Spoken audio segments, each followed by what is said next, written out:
Bumili po kami ng e-bike dahil malapit na yung pasukan ngayon. Alam nyo guys, yung subdivision kasi namin medyo malaya pa yung labasan. Siyempre kailangan po natin i-test drive. Mamaya yung takbo niya, puro na lang atras. Sana all atras. Alam nyo naman guys, no, na wala po tayong bisyo, hindi po tayo maluho.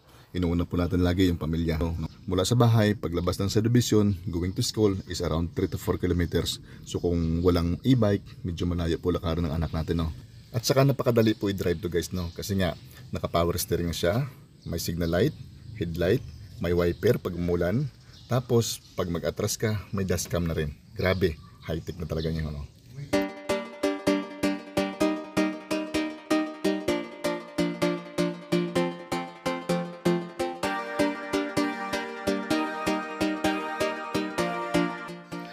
At ang kagandahan pa guys is sa harapan mo mismo, i-assemble po yung battery.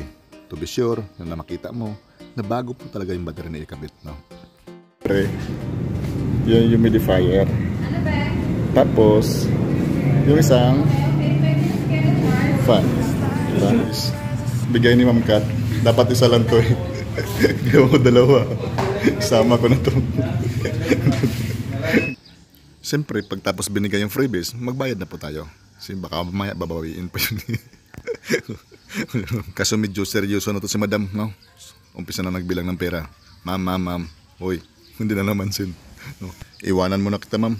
Kasi parang seryoso ka sa buhay. Sana all seryoso. Magkape muna ako, mag-rest back muna ako sa nagpapalo sa akin.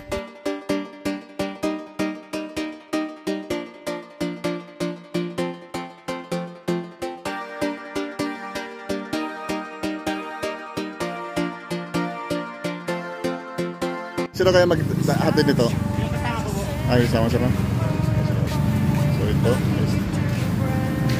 sila mag-assemble ng battery pag wala pa yung owner para at least makita na bago yung battery.